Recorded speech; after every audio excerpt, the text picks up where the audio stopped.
Hello student, कैसे हैं आप लोग। आई होप आप सब अच्छे होंगे। स्टूडेंट,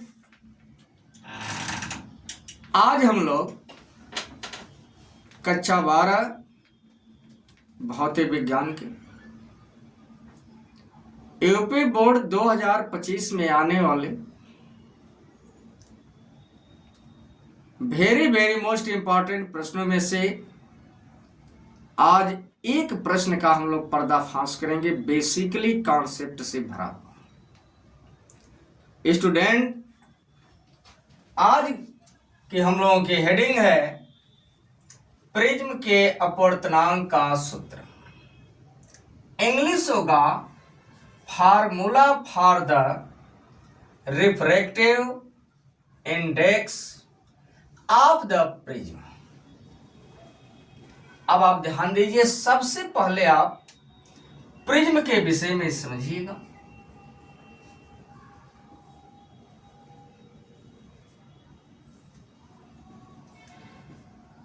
प्रिज्म के विषय में आप ये जान लीजिए कि यह प्रिज्म जो होता है एक समांग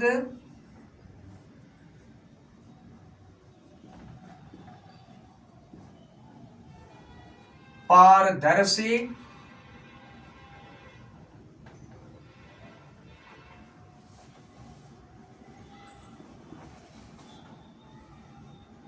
माध्यम होता है।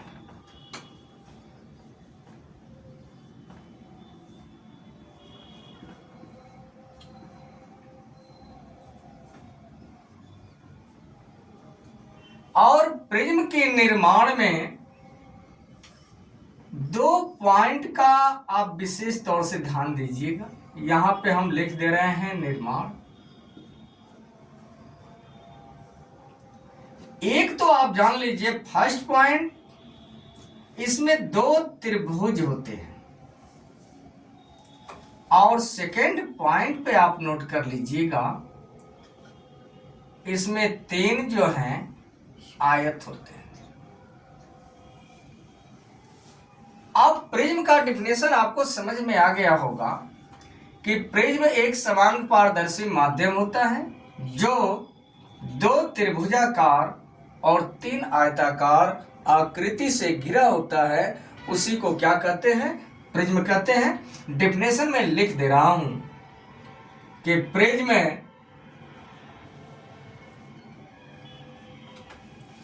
एक समांग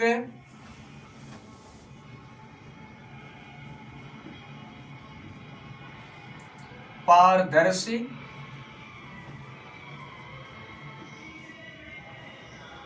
माध्यम होता है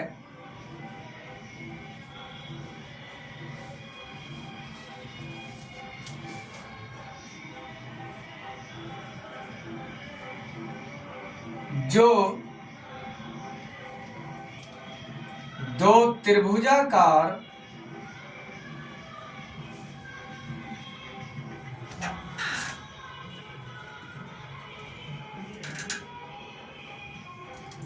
तथा तीन आयताकार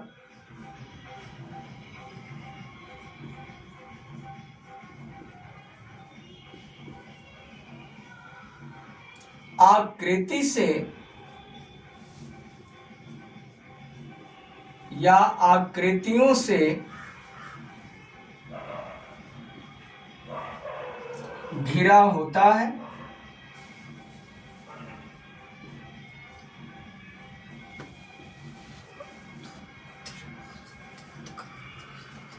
उसे प्रिज्म कहते हैं।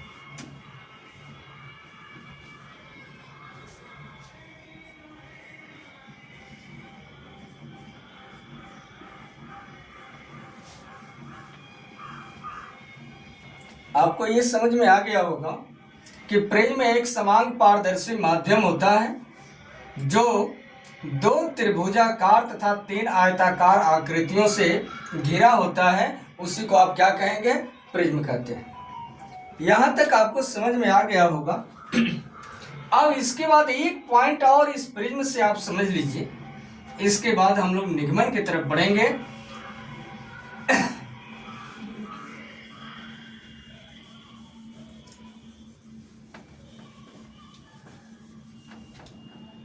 अल्पतम विचलन कोण।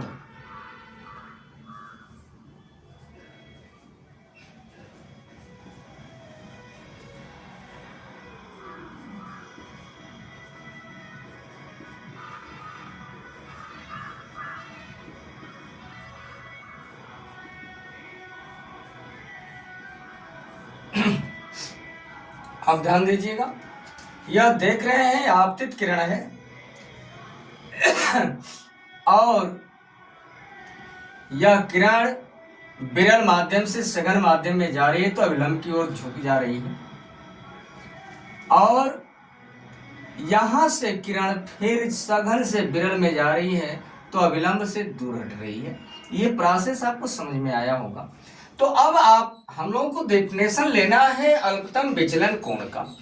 मतलब आप समझिए कि आपतित किरण को आगे की ओर बढ़ाने पर और निर्गत किरण को पीछे की ओर बढ़ाने पर इन दोनों किरणों के बीच जो कोण बनता है उस कोण को कहते हैं क्या? अल्पतम विचलन कोण। डेफिनेशन आप लिख लीजिए, आपतित किरण को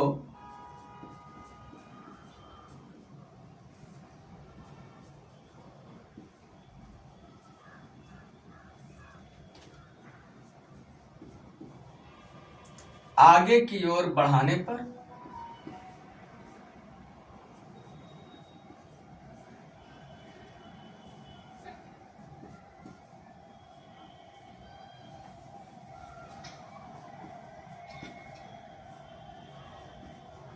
तथा निर्गत किरण को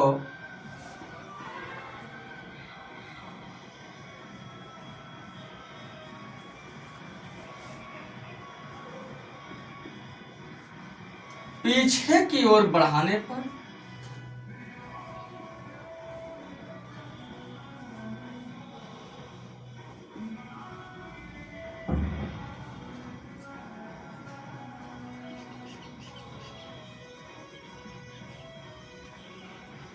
इन दोनों किरणों के बीच बने कोण को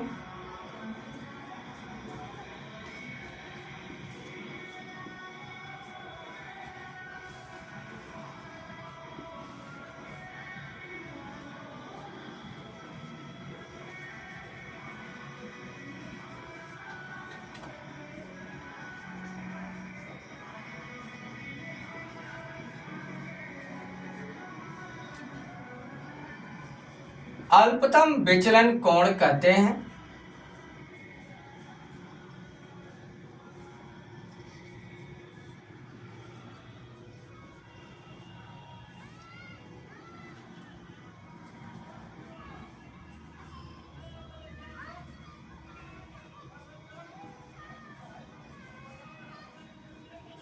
जिसे डेल्टा एम से प्रदर्शित किया जाता है।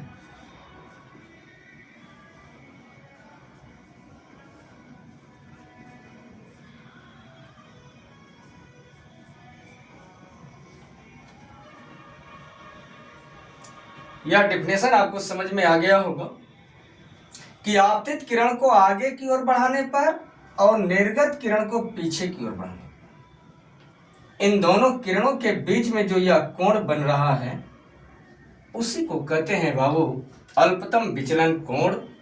और अल्पतम विचलन कोण को डेल्टा एम से प्रदर्शित किया जाता है। यहां तक आपको समझ में आ गया होगा, नोट कर लीजिए आप लोग।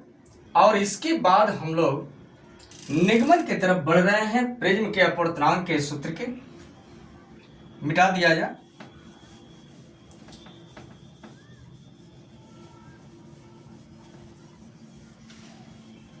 अब आप डायग्राम के ऊपर गौर करिएगा और वीडियो देखने से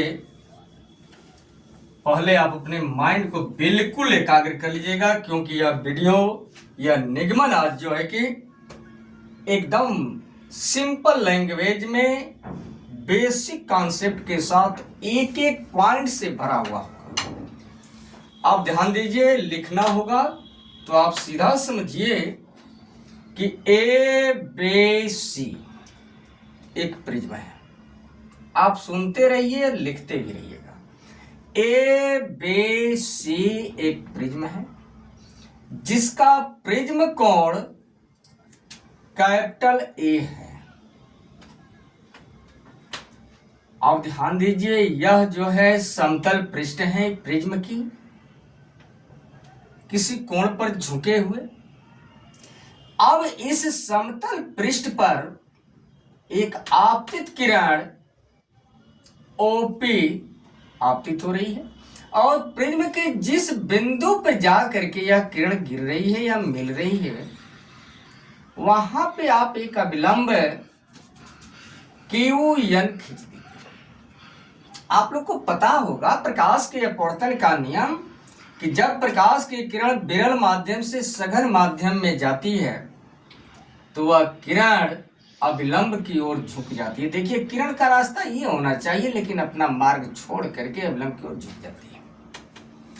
फिर यहाँ पर जब किरण आती है तो यहाँ भी आपतन बिंदु मिलता है और यहाँ पर भी आप अभिलंब खींच लीजिएगा, या खींचा गया है QN डैश। अब यहाँ से किरण का रास्ता ये होता, आप ध्यान दीजिएगा, लेकिन सघन से विरल में किरण जाती है जब, तो अभिलंब से दूर हटती है और इस तरह से आप ये देख रहे हैं निर्गत किरण है और यह जो है आपकी क्या है, अपवर्तित किरण है। यहां तक समझ में आ गया होगा। अब ध्यान दीजिए आप लोग, इसके निगमन में बाबू आप लोग मात्र 3 पॉइंट जिंदगी में याद रखिएगा। कभी जिंदगी में आप प्रेम के अपवर्तनांक का सूत्र भूल नहीं सकते। पहला नंबर पे आप लीजिएगा चतुर्भुज। देखिए, यहां लिख दे रहा हूं और जितना मैं लिख रहा हूं उतने ही पे आप निगमन देखेंगे। दूसरे नंबर पे आप लीजिएगा नीचे का त्रिभुज।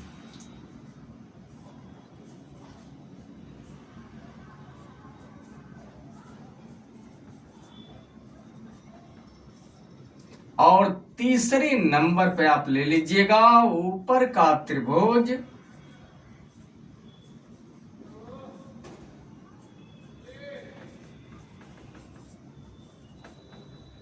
और लास्ट में आप स्नेल का नियम लगा दीजिएगा। प्रिज्म के अपवर्तनांक के सूत्र का निगमन एकदम बिल्कुल आसानी तरीके से आपका हो जाएगा। ये पॉइंट आप दिमाग में बैठा लीजिए कि सबसे पहले चतुर्भुज, दूसरे नंबर पे नीचे का त्रिभुज, तीसरे नंबर पे ऊपर का त्रिभुज। अब ध्यान दीजिए, चतुर्भुज इसमें कौन बन रहा है, APQR। यह क्या है, चतुर्भुज। तो लीजिए आप लोग चतुर्भुज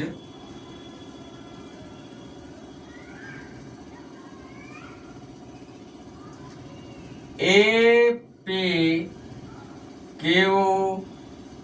में आप लोग जानते हैं कि चतुर्भुज के चारों अंत कोणों का योग कितना होता है, 360 डिग्री होता है। चतुर्भुज के चारों अंत कोणों का योग कितना होता है, 360 डिग्री। तो आपका हो जाएगा कोण A प्लस कोण P प्लस कोण Q प्लस कोण R बराबर 360 डिग्री। क्लियर हो गया। और आप देख रहे हैं कि यह समतल पृष्ठ है और इस पर NQ आप अभिलंब डाले हैं, तो कोण P का मान जो यहां आपका होगा वह कितना होगा, 90 डिग्री। तो वही कंडीशन यहां पर भी आपका होगा, तो यह एंगल कितना होगा, 90 डिग्री। तो आप लिख लीजिएगा कोण P बराबर कोण R बराबर कितना, 90 डिग्री। अब यह कोण P और कोण R का मान इसमें उठाकर रख दीजिए। तो कोण A प्लस कोण P के स्थान पे 90 डिग्री प्लस कोण Q प्लस कोण R का भी वैल्यू 90 डिग्री बराबर 360 डिग्री। अब ध्यान दीजिए, कोण A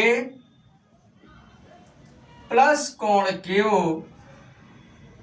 बराबर, यह है 360 डिग्री, और 90 और 90 जोड़ेंगे तो आपका 180 होगा, और इसको पक्षांतर कर देंगे तो प्लस का क्या हो जाएगा, माइनस हो जाएगा 180 डिग्री।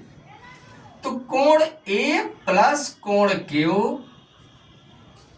बराबर 360 डिग्री में से 180 डिग्री आप घटा दीजिए तो हो जाएगा आपका 180 डिग्री। यह बन गया समीकरण नंबर 1। यहां तक आपको समझ में आ गया होगा। इसके बाद आप नंबर 2 पर देख रहे हैं नीचे का त्रिभुज। तो नीचे त्रिभुज कौन बन रहा है, PQR। तो आप त्रिभुज लीजिए, त्रिभुज PQR में आपको पता होगा कि त्रिभुज के तीनों अंतःकोणों का योग जो होता है वह होता है 180 डिग्री, राइट। तो अब यहां का कोण देखिए, कोण R प्लस कोण R डैश प्लस कोण Q बराबर क्या हो जाएगा, 180 डिग्री। तो कोण R प्लस कोण R डैश प्लस कोण Q बराबर कितना होगा, 180 डिग्री। यह हो गया समीकरण नंबर 2। अब दोनों समीकरणों में आप देखिए, दोनों समीकरणों का दाहिना पक्ष बराबर है तो बायां पक्ष भी आपस में बराबर होगा। तो समीकरण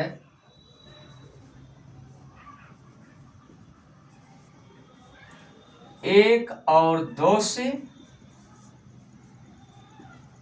ध्यान दीजिएगा, जब दाहिना पक्ष दोनों समीकरण का बराबर तो बायां पक्ष भी बराबर, तो आप कर सकते हैं कि कोण R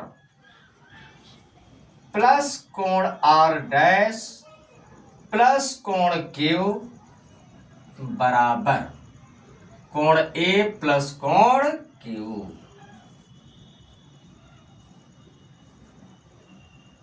अब ध्यान दीजिए, यहां भी प्लस कोण Q है, यहां भी प्लस कोण Q है, बराबर के बाएं और दाहिने साइड है।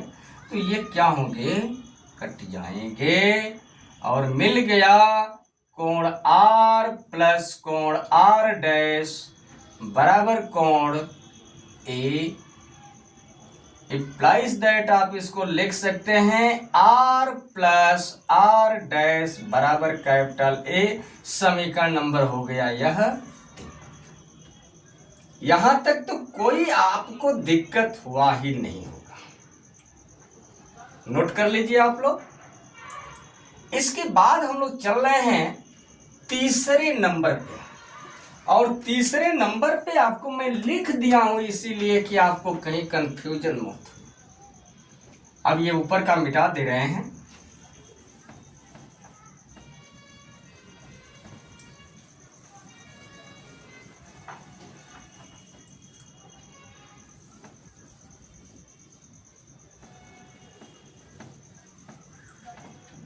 और ध्यान दीजिएगा, त्रिभुज PR यस में डेल्टा M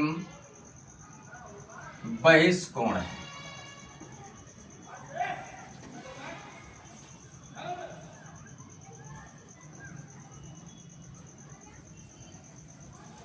और जानते हैं बहिष्कोण का डेफिनेशन कि जैसे बाबू यह आपका कोई त्रिभुज है और किसी एक भुजा को आप बढ़ा देंगे तो यह कोण जो है बनेगा जो बहिष्कोण कहलाएगा। और बहिष्कोण का डेफिनेशन ये कहता है कि पड़ोसी छूट जाते हैं और दूर वाले जुट जाते हैं, यही बहिष्कोण कहलाता है। तो बहिष्कोण में यह इसका जो पड़ोसी है कोण यह छूट जाएगा और ये दूर वाले जो कोण है बाबू ये जुट जाएगा, यही आपका क्या है, बहिष्कोण है। तो बहिष्कोण क्या होगा, डेल्टा M बराबर, ध्यान दीजिए, यह पड़ोसी कोण छूटेगा और दूर वाला कोण जुटेगा। क्लियर हो गया होगा। तो I minus R plus I dash minus R dash. अब धनात्मक एक साथ जोड़ लीजिए और ऋणात्मक को एक साथ कर दीजिए। I plus I dash minus R dash. तो I प्लस आई डैश और यहाँ पे माइनस चिन्ह अब कॉमन निकाल लीजिए तो R plus R dash. Clear. अब आप ध्यान दीजिए, समीकरण 3 से आप देख रहे हैं कि R प्लस आर डैश की वैल्यू कितनी है, कैपिटल E। तो आप यहां पे नोट कर लीजिए I plus I dash minus capital A और यहां दिखा दीजिएगा समीकरण 3 से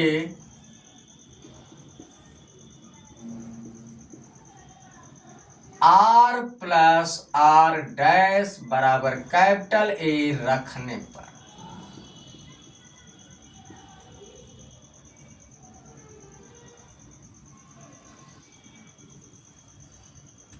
क्लियर हो गया होगा।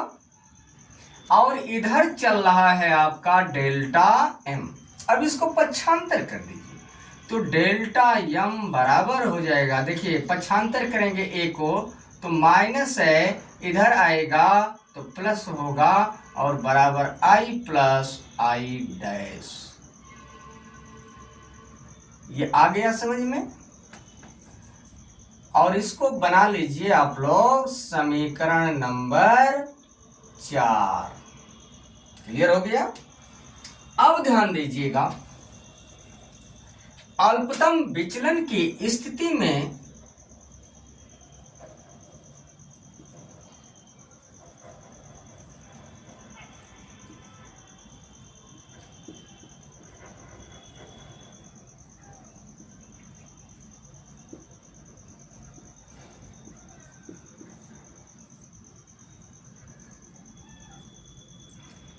I बराबर आई डैश और R बराबर आर डैश होता है।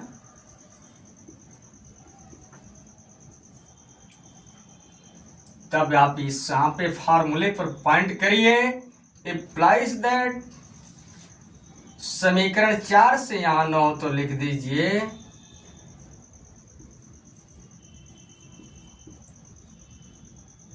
Delta M plus capital A I plus I dash को आप क्या लिख दीजिए, I के बराबर। तो आई आप जोड़ेंगे तो बनेगा आपका 2I। तो delta M plus capital A बराबर 2I इम्प्लाइज दैट I बराबर आपका आ गया capital A plus delta M बटा में 2। यहां तक आपको समझ में आ गया। इसके बाद नोट कर लीजिए, मिटा दे रहे हैं।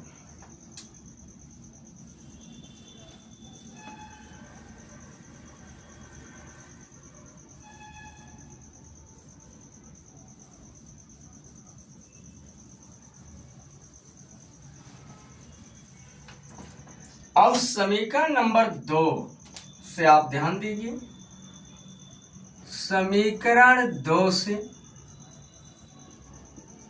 आप क्या देखें कि R प्लस आर डैश बराबर कैपिटल है। तो R प्लस अल्पतम विचलन की स्थिति में R डैश भी R के बराबर हो जाता है, बराबर कैपिटल है। तो 2R बराबर कैपिटल A, इसलिए स्मॉल r बराबर कैपिटल A बटा। यदि प्रिज्म के पदार्थ का अपवर्तनांक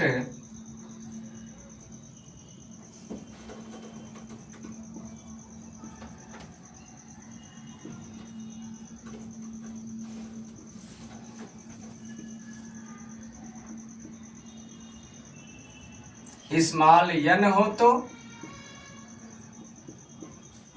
स्नेल के नियम से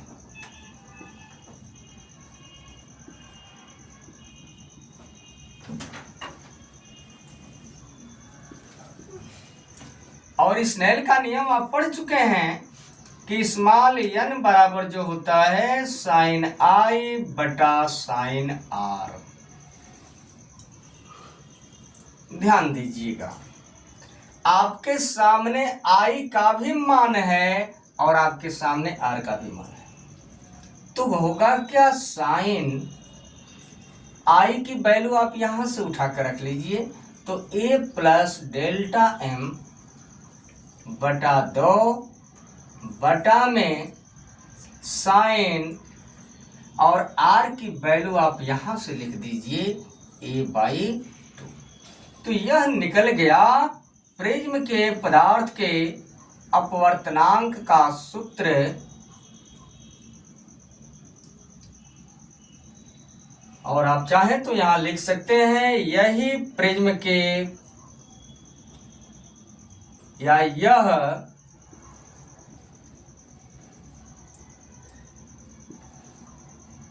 प्रिज्म के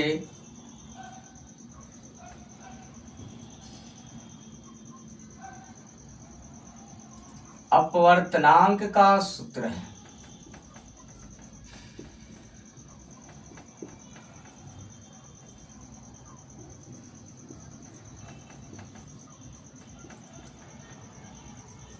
और यह फार्मूला कब लागू होगा, जब प्रिज्म आपका मोटा होगा। यहां तक आपको समझ में आ गया होगा। इसके बाद आप ध्यान दीजिएगा,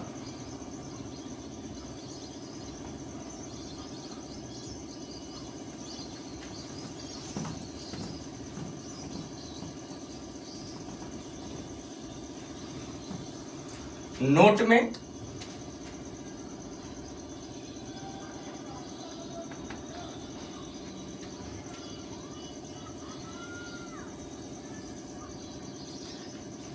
और नोट में याद रखिएगा, जब prism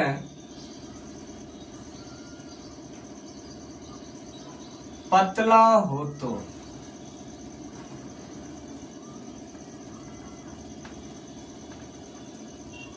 sign a plus delta m by 2 बराबर हो जाएगा a प्लस डेल्टा m बटा 2 और साइन a/2 बराबर हो जाएगा a/2।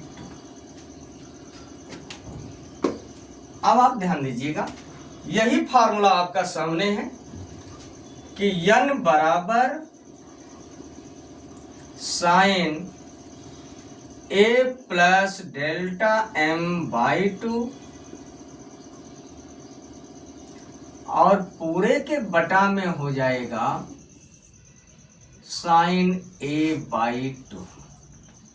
अब ये देख रहे हैं कि क्या होगा, जब प्रिज्म पतला होगा तो त्रिकोणमितीय अनुपात जो है हट जाएंगे, तो n बराबर आपका होगा a प्लस डेल्टा m/2 और a/2। ये देख रहे हैं, ये दोनों भिन्नों के भाग हैं, ये तो इस 2 से 2 आपका कट जाएगा और n बराबर आपका बच गया a प्लस डेल्टा m बटा में a। यहां पर बटा में 1 मान लीजिए आप लोग और त्रियक गुणा कर दीजिए, तो a प्लस डेल्टा m और n का गुणा a में कर देंगे तो n। अब डेल्टा m बराबर होगा na और इस a को पक्षांतर कर दीजिए तो माइनस।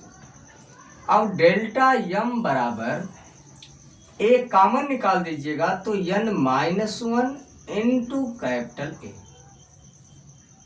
यह पतले प्रिज्म के लिए अल्पतम विचलन कोण ज्ञात करने का फार्मूला प्राप्त हुआ और इस तरह से आपको ये पूरा प्रोसेस समझ में आ गया होगा। धन्यवाद स्टूडेंट।